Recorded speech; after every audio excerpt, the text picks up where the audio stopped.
तो हम लोग अपने इस चैनल में आज केमिस्ट्री के क्लास में हैं और इस क्लास में हम लोग समझेंगे कि केमिस्ट्री को कैसे शुरू करें, केमिस्ट्री कैसे समझ में आए बच्चों को।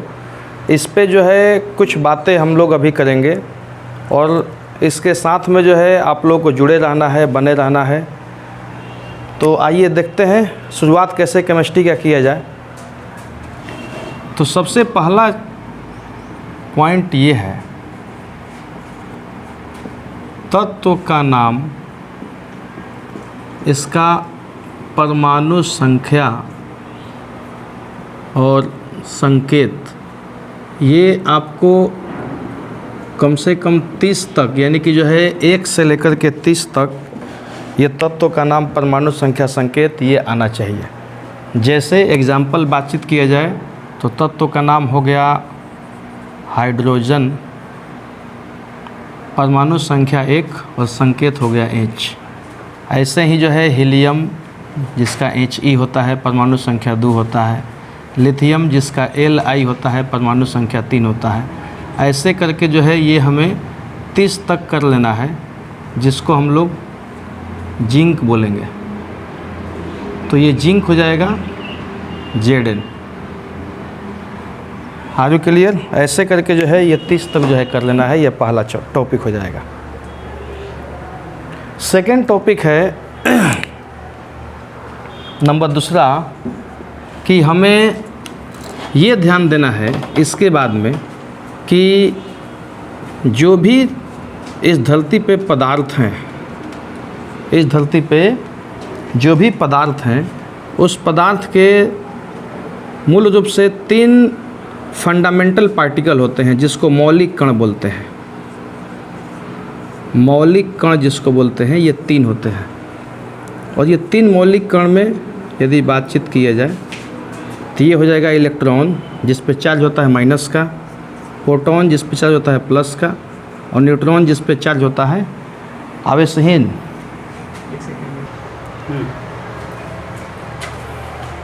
ये चलो गिल जाओ, ठीक है। तो पदार्थ के जो है 3 मौलिक कण होते हैं, 3 फंडामेंटल पार्टिकल होते हैं किसी भी पदार्थ के, चाहे वो जिंदा है या मुर्दा है। तो 3 पार्टिकल में कौन कौन है? ये इलेक्ट्रॉन जिस पे आवेश होता है माइनस का, प्रोटॉन जिस पे आवेश होता है प्लस का, और न्यूट्रॉन जिस पे कोई आवेश नहीं होता, ये चार्जलेस होता है। ऐसे करके तो यदि किसी भी पदार्थ का बातचीत किया जाए तो वो इलेक्ट्रॉन, प्रोटॉन, न्यूट्रॉन का ढेर होता है। बात ख़त्म यहीं पे। कोई भी पदार्थ है वो क्या है? कोई पदार्थ क्या है? तो वो इलेक्ट्रॉन, प्रोटॉन, न्यूट्रॉन का एक ढेर है। ऐसे करके हम समझेंगे। अब हम लोग को समझना ये चाहिए आगे केमिस्ट्री में और आगे सीखने के लिए हमें ये समझना चाहिए कि आखिर ये जो है इलेक्ट्रॉन, प्रोटॉन, न्यूट्रॉन जो होते हैं ये किसी पदार्थ में होते हैं तो कहाँ होते हैं? तो आपको बताएं कि किसी भी पदार्थ में जो है यदि बातचीत किया जाए, खास करके जो है एटम, एटम मतलब परमाणु, एटम मतलब परमाणु। परमाणु क्या होता है? तो किसी भी तत्व का सबसे छोटा कण होता है जिसे हम परमाणु कहते हैं। तो किसी भी परमाणु में यदि बातचीत किया जाए तो इसमें एक हो जाएगा कक्षा, जिसको सेल भी बोल सकते हैं या इसी को ऑर्बिट बोलते हैं। तो तीनों नाम एक ही है, कक्षा, सेल या ऑर्बिट। और एक हो जाता है नाभिक, न्यूक्लियस, मतलब न्यूक्लियस। तो न्यूक्लियस है ना, नाभिक या न्यूक्लियस। तो कक्षा, सेल या ऑर्बिट। अब इसमें क्या होता है? तो इसमें जो है इलेक्ट्रॉन जो होते हैं वो कक्षा में घूमते रहते हैं। और जहाँ तक नाभिक का बात है तो इसमें न्यूट्रॉन और प्रोटॉन नाभिक में बैठे होते हैं। जैसे यदि बातचीत किया जाए तो ये नाभिक हो गया जिसमें न्यूट्रॉन और प्रोटॉन होते हैं, जिस पे चार्ज होता है प्लस का। और ये इस तरीक़ा से जो है ये कक्षा होता है जिसको KLMNOP ऐसे करके ये इंडेफिनिट होता है। तो इससे हम इंडिकेट करते हैं ये पहला कक्षा हो जाएगा या दूसरा हो जाएगा या तीसरा कक्षा हो जाएगा। इस तरीक़ा से जो है ये कक्षाएं होती है। जिसमें इलेक्ट्रॉन जो है कक्षाएं में घूमते रहते हैं। इलेक्ट्रॉन जो होते हैं वो कक्षा में क्या होता है, घूमते रहता है, जबकि न्यूट्रॉन और प्रोटॉन कहाँ होते हैं, तो नाभिक में होते हैं, न्यूट्रॉन और प्रोटॉन। इस तरीक़ा से जो है हम समझेंगे। अब आगे हम लोग को समझना है क्या मिटावे के पड़ी हो।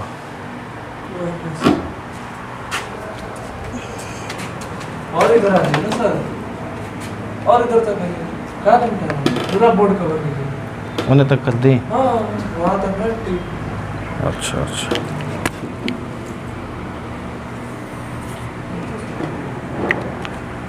वहाँ तक ले बाद ठीक है। चलिए, तो ये हम लोगों ने अभी तक समझा क्या कि नाभिक में न्यूट्रॉन प्रोटॉन होते हैं और जो कक्षा सेल होता है इसमें इलेक्ट्रॉन घूमते रहते हैं। अब हम लोग को आगे ये समझना है अगला पॉइंट में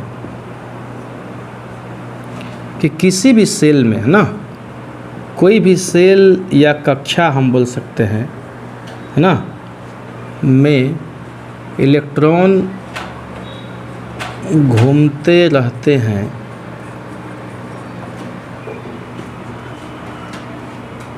और किसी भी सेल में अधिकतम इलेक्ट्रॉन की संख्या इक्वल टू 2n² होता है, जहाँ n इक्वल टू कक्षा या सेल की संख्या, नंबर ऑफ ऑर्बिट या नंबर ऑफ सेल, ऐसे करके। तो n इक्वल टू 1 2 3 4 हम कर सकते हैं, जहाँ पे जो है यदि पहला कक्षा का बातचीत किया जाए, यानी कि k, यानी कि ये पहला कक्षा का बातचीत किया जाए, तो k सेल में अधिकतम इलेक्ट्रॉन की संख्या इज इक्वल टू 2 × 1 का स्क्वायर हो जाएगा, यानी कि 2 × 1 × 1 इक्वल टू हो जाएगा 2 इलेक्ट्रॉन।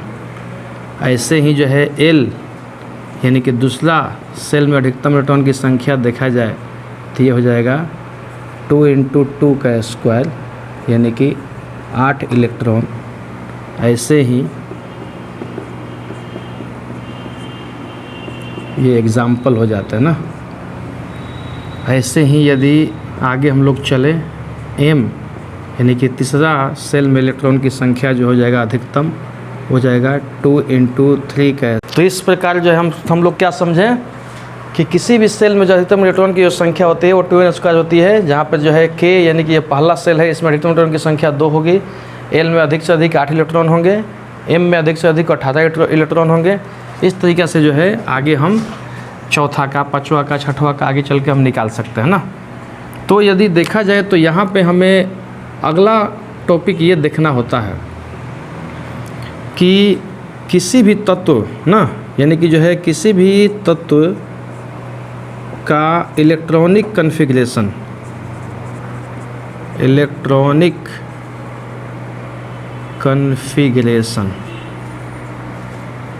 जिसको हम लोग बोल सकते हैं इलेक्ट्रॉनिक विन्यास। क्या बोल सकते हैं? इलेक्ट्रॉनिक विन्यास। ये हमें निकालने आना चाहिए, ये हमें चेक करके निकालने आना चाहिए। अब इलेक्ट्रॉनिक विन्यास होता क्या है, इलेक्ट्रॉनिक कॉन्फ़िगरेशन होता क्या है, तो किसी भी तत्व में उस तत्व के जो भी परमाणु है, उस परमाणु में जितने भी इलेक्ट्रॉन पाए जा रहे हैं, उस इलेक्ट्रॉनों का अलग अलग कक्षाओं में वितरण, अलग अलग कक्षाओं में उनका व्यवस्था, कैसे वो आपस में जो है अलग अलग कक्षा में जो है कितनी संख्या में बटे हुए हैं, कितनी संख्या में जो है वो हैं, तो इसी कक्षाओं में इलेक्ट्रॉनों की व्यवस्था को ही इलेक्ट्रॉनिक विन्यास कहा जाता है। Are you clear? किसी भी तत्व में जितने भी उसमें सेल होते हैं, उस सेल में कितने इलेक्ट्रॉन किस सेल में हैं, इसी व्यवस्था को बोलते हैं इलेक्ट्रॉनिक विन्यास। Are you clear? तो इसके लिए बोर और ब्यूरी दो वैज्ञानिक थे जिन्होंने इस पर एक नियम बनाया जिसको बोर ब्यूरी प्लान बोलते हैं या बोर ब्यूरी योजना बोलते हैं। उसके अनुसार जो है हम लोग देखेंगे, और उसके अनुसार जो है हम लोग केवल यदि मैट्रिक का बातचीत किया जाए तो उसके अनुसार लगभग में 10 और 10 20 तक कर लेना है। मैट्रिक का जो है बातचीत किया जाए तो 20 तत्व का हमें इलेक्ट्रॉनिक विन्यास निकालने आना चाहिए, 1 से लेकर के 20 तक, है ना। और उसके बाद जो है आपका काम काफ़ी आसान हो जाएगा केमिस्ट्री में, और आप आसानी से जो है आगे बढ़ पाइएगा। तो चलते हैं इलेक्ट्रॉनिक विन्यास पे, देखते हैं। तो इलेक्ट्रॉनिक विन्यास जो है यदि बातचीत किया जाए तो हाइड्रोजन, किसका? हाइड्रोजन। और यदि हाइड्रोजन का बातचीत किया जाए यहाँ पे तो इसका परमाणु संख्या 1 होता है। परमाणु संख्या होता है 1। तो परमाणु संख्या 1 का मतलब यहाँ पे जो है आपको बता दें कि हाइड्रोजन का परमाणु संख्या यानी कि Z बराबर E बराबर P। यहाँ पे देखिए एक रूल है, इसको भी जो है याद कर लेना है, समझ लेना है। Z जो होता है ये परमाणु संख्या को इंडिकेट करता है। तो किसी भी तत्व में जितने भी परमाणु की संख्या होती है उतना ही इलेक्ट्रॉन का संख्या उसमें होगा, उतना ही प्रोटॉन का संख्या होगा। ये चीज़ जो है हमें ढंग से समझ लेना है। यदि सोडियम का बातचीत किया जाए तो सोडियम में परमाणु का संख्या यदि 11 है, यानी कि Z बराबर जो है 11 है, परमाणु संख्या 11 है, इसका मतलब कि जो है जो Z का मान है वो 11 है, और यहाँ पे इलेक्ट्रॉन भी क्या हो जाएगा, वो 11 हो जाएगा, और प्रोटॉन भी क्या हो जाएगा, तो हो जाएगा 11। ये समझ में आ रहा है? उम्मीद है ये समझ में आ रहा है। किसी भी तत्व में यदि मैग्नीशियम में 12 होगा तो Z का मान 12, तो इलेक्ट्रॉन का मान भी यहाँ पे 12 हो जाएगा, प्रोटॉन का मान भी 12 हो जाएगा, ऐसे करके। तो ये किसी भी तत्व के लिए याद रखना है कि Z बराबर E बराबर P, ये एक रूल है। किसी भी तत्व में जो परमाणु की संख्या होती है उतना ही इलेक्ट्रॉन का संख्या होता है, उतना ही प्रोटॉन का संख्या होता है, ऐसे करके। तो हम लोग थोड़ा आगे बढ़ते हैं ना। अब यहाँ पे जो है हम लोग इस रूल को जो है फॉलो करने के बाद में हम लोग थोड़ा आगे बढ़ते हैं, और यहाँ पे हम देख लेते हैं, यहाँ पे हम देखते हैं कि ये पहला कक्षा हो जाएगा K, ये दूसरा कक्षा हो जाएगा L, ये M, ये N, ऐसे करके जो है हम इसको जो है अलग अलग कक्षाओं में बांट लेते हैं। अधिकतम इलेक्ट्रॉन की संख्या इसमें 2 इलेक्ट्रॉन होगा, इसमें 8 इलेक्ट्रॉन होगा अधिक से अधिक, इसमें 18 इलेक्ट्रॉन होंगे अधिक से अधिक, ये E लिख रहे इलेक्ट्रॉन है, इसमें 32 इलेक्ट्रॉन होंगे अधिक से अधिक, ऐसे करके जो है हमने एक चार्ट बना लिया है ना। और यहाँ पे यदि बातचीत किया जाए तो हम यहाँ पे लिख लेते हैं हाइड्रोजन, जिसको H से इंडिकेट करेंगे। परमाणु संख्या इसका होता है 1। तो परमाणु संख्या 1 का मतलब क्या हो जाएगा? परमाणु संख्या 1 का मतलब Z का मान 1, तो इलेक्ट्रॉन भी 1 होगा, प्रोटॉन भी 1 होगा। तो प्रोटॉन से कोई मतलब नहीं है, क्योंकि कन्फिग्रेशन में हम लोग इलेक्ट्रॉन को लेते हैं। इलेक्ट्रॉनिक विन्यास में क्या लेते हैं? इलेक्ट्रॉन को केवल लेते हैं। इलेक्ट्रॉन की संख्या इसमें केवल 1 है, तो K में 2 इलेक्ट्रॉन है, तो इसमें 1 इलेक्ट्रॉन हम इसमें भर देंगे, यानी कि जो है शुरू K से ही होगा। और यहाँ पे हम ये समझ पाएंगे कि K का मान जो है इसमें K में इलेक्ट्रॉन का संख्या जो है होगा वो 1 होगा। K कक्षा में जो है इलेक्ट्रॉन 2 होंगे। अब यहाँ पे जो है थोड़ा हम लोग चेक करके देख लेते हैं ना। आइए देखते हैं, ये जो है K है, L है, M है, ऐसे करके। तो इसमें अधिक से अधिक 2 इलेक्ट्रॉन होंगे, इसमें अधिक से अधिक 8 इलेक्ट्रॉन होंगे, इसमें कितने होंगे? 18 इलेक्ट्रॉन होंगे, ऐसे करके। तो हाइड्रोजन जो है ये इसका जो है वैल्यू 1 हो जाएगा K में इलेक्ट्रॉन का संख्या। ऐसे ही यदि बातचीत किया जाए हीलियम का, हीलियम को He से इंडिकेट करते हैं। यहाँ पे जो है इसमें इलेक्ट्रॉन का संख्या 2 हो जाएगा, यानी कि जो है परमाणु संख्या 2, इलेक्ट्रॉन का संख्या भी 2 हो जाएगा। तो इसमें 2 आ जाएंगे, 2 के 2 इसी में आ जाएंगे। तो K में 2 इलेक्ट्रॉन की संख्या है तो 2 इसमें जो है आ जाएंगे, दोनों के दोनों। इसके बाद अब 2 से अधिक होगा तो किस में जाएगा? L में जाएगा, L में 8 तक जाएगा। उसके बाद 8 से अधिक होगा तो M में जाएगा, ऐसे करके।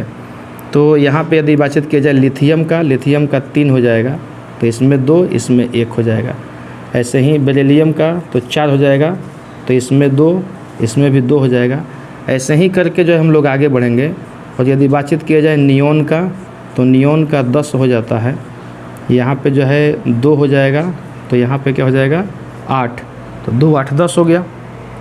सोडियम का यदि बातचीत किया जाए Na 11 हो जाता है, और 11 का मतलब ये है कि 11 इलेक्ट्रॉन को कैसे जाएंगे? इसमें 2 इलेक्ट्रॉन हो जाएगा, इसमें 8 इलेक्ट्रॉन हो जाएगा, और इसमें हो जाएगा 1 इलेक्ट्रॉन। ज़रा चेक कीजिए ध्यान से, 2 8 1, ऐसे करके ये सोडियम का हो जाता है। तो यहाँ पे हम ये समझ पा रहे हैं कि सबसे पहले K वाला कक्षा भरेगा। यहाँ पे K भरा, 2 इलेक्ट्रॉन इसमें आ गया। L में कितना आ जाएगा? तो 8 इलेक्ट्रॉन आएगा। 8 से अधिक इलेक्ट्रॉन आएंगे नहीं, तो 8 2 10 हो गया इलेक्ट्रॉन, 11 इलेक्ट्रॉन भरना था। और हमें M में जो है अब बाकी 10 के बाद जो बचेगा वो M में, यानी कि 1 इलेक्ट्रॉन इसमें आ जाएगा, जिसको M में हम कर देंगे। तो इस तरीक़ा से जो है ये हम समझ पा रहे हैं कि इलेक्ट्रॉनिक विन्यास होता क्या है। इलेक्ट्रॉनों को सजा देना है, उसी को इलेक्ट्रॉनिक विन्यास बोलते हैं। थोड़ा और आगे बढ़ते हैं।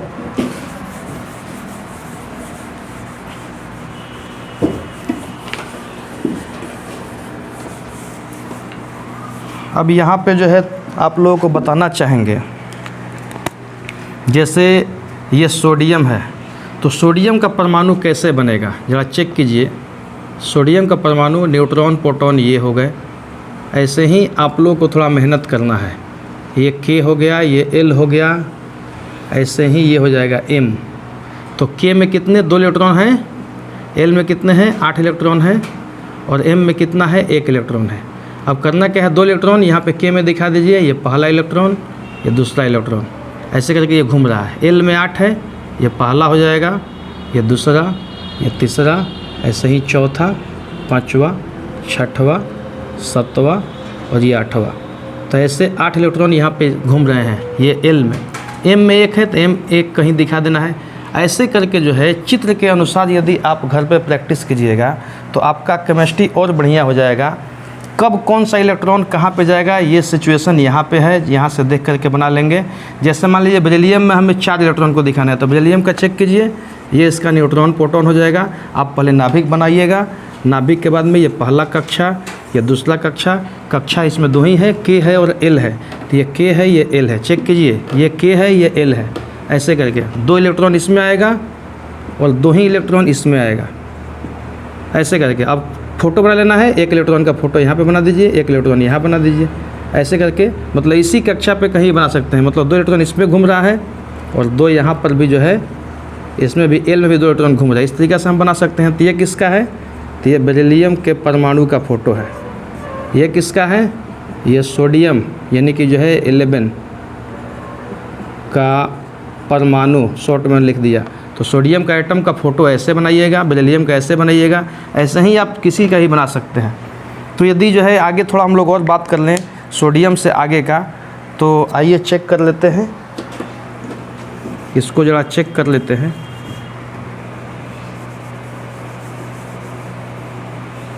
नहीं समझ में आएगा तो थोड़ा वीडियो को पीछे करके देख लेना होगा ना, ये भी पढ़ने का एक तरीका है। सोडियम से आगे यदि बातचीत किया जाए तो मैग्नीशियम Mg कितना होता है 12, तो क्या होगा 2 8, इसमें 2 हो जाएगा। ऐसे ही यदि बातचीत किया जाए क्लोरीन का तो 17 होता है, 2 8 7 हो जाएगा। यदि बातचीत किया जाए आर्गन का तो आर्गन का हो जाएगा 18, यानी कि 18 2 8 8। ऐसे करके 2 इसमें अधिक से अधिक 2 आएगा, 8 इसमें अधिक से अधिक 8 आएगा, बाद बाकी हम इसमें कर देंगे। 18 तक है तो इसमें 8 आ जाएगा। ऐसे ही यदि पोटेशियम 19 का बातचीत किया जाए 2 8 8 और इसमें 1 आ जाएगा। अब ये 1 यहाँ पे कैसे हो गया, यहाँ पे बच्चों को थोड़ा कन्फ्यूजन हो जाता है। 1 इसमें जो है यहाँ पे आ गया, यहाँ पे 9 क्यों नहीं हो पाएगा, यहाँ पे चूँकि 18 का जगह है। तो इसको समझने के लिए जो है आप लोगों को बोर-ब्यूरी प्लेन को समझना होगा। यहाँ पे चूँकि हम लोग थोड़ा केमिस्ट्री जो है नट में समझ पा रहे हैं, तो बोर-ब्यूरी प्लेन को यदि आप जान नहीं रहे हैं तो उसका भी जो है वीडियो हम बना देंगे। लेकिन तब तक हम लोग को ध्यान यही रखना है कि इसमें 8 ही इलेक्ट्रॉन होंगे और उसके बाद का इलेक्ट्रॉन इसमें आ जाएगा। अरे बात समझ में, अब ये कैसे आ रहा है ये आपको समझ में आएगा बोर-ब्यूरी प्लेन में, अरे समझ में।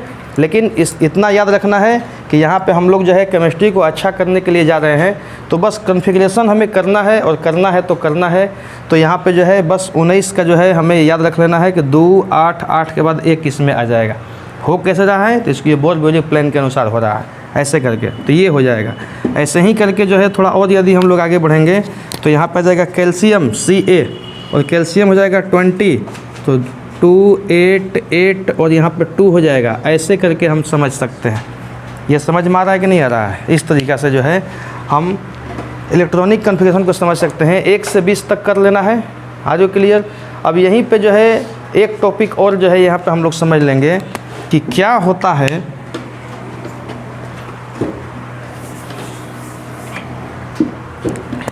यहाँ पे एक टॉपिक हम लोग और समझेंगे कि संयोजी इलेक्ट्रॉन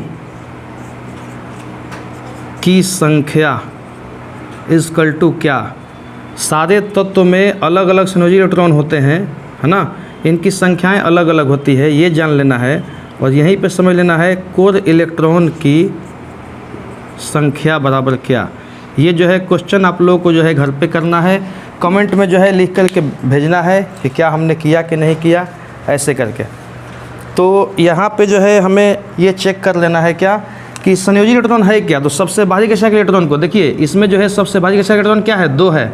सबसे भारी कक्षा जरा चेक कीजिए, यहाँ पे हमने बनाया है बेरिलियम का, यहाँ पे 2 और 2, तो सबसे भारी कक्षा यही है। इसमें इलेक्ट्रॉन की संख्या कितना है, 2।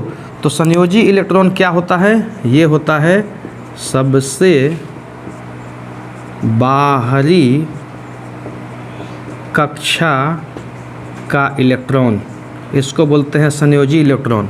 जबकि कोर क्या होता है, तो कोर होता है संयोजी को छोड़ करके बाकी सारे इलेक्ट्रॉन, है ना। संयोजी को छोड़कर संयोजी इलेक्ट्रॉन यानी कि जो है हम लोग बोल सकते हैं वैलेंस इलेक्ट्रॉन, वैलेंस इलेक्ट्रॉन यानी कि संयोजी इलेक्ट्रॉन, है ना, को छोड़कर है ना शेष सभी इलेक्ट्रॉन को क्या बोलते हैं, कोर इलेक्ट्रॉन। आज वो क्लियर। अब यहाँ पे जरा हम लोग चेक कर लेते हैं। तो यदि बातचीत किया जाए यहाँ पे देखिए मैग्नीशियम का, तो ये 2 सबसे बड़ी कक्षा इलेक्ट्रॉन यहाँ पे 2 है, तो 2 हो जाएगा संयोजी इलेक्ट्रॉन की संख्या। जबकि कोर क्या हो जाएगा, 2 और 8, इसको छोड़ करके 2 8 हो जाएगा 10। तो कोर का संख्या यहाँ पे 10 है, जबकि संयोजी 2 है। ऐसे ही क्लोरीन में यहाँ पे 7 है, संयोजी इलेक्ट्रॉन की संख्या, वैलेंस इलेक्ट्रॉन की संख्या 7 है, जबकि कोर यहाँ पे जो है 8 2 10 है। ऐसे करके आर्गन में 8 है, यहाँ पे ज़रा चेक कीजिए आर्गन में कितना है, ये 8 है। और 8 का मतलब ये है कि सबसे भारी कक्षा का इलेक्ट्रॉन ये 8 है। संयोजी इलेक्ट्रॉन की संख्या, संयोजी मतलब वैलेंस इलेक्ट्रॉन की संख्या 8 है, किसमें, आर्गन में। जबकि 10 ही है इसका कोर भी, 8 2 10, इसको छोड़ करके इसको, तो ये दोनों का दोनों जोड़ देंगे तो ये हो जाएगा कोर की संख्या। ऐसे ही यदि बातचीत किया जाए किसमें, सोडियम में, तो सोडियम में क्या हो जाएगा, 1, देखिए संयोजी हो जाएगा, और ये 8 2 10 हो जाएगा क्या, कोर। ऐसे ही करके हम लोग इसको समझ लेंगे। आज क्लियर।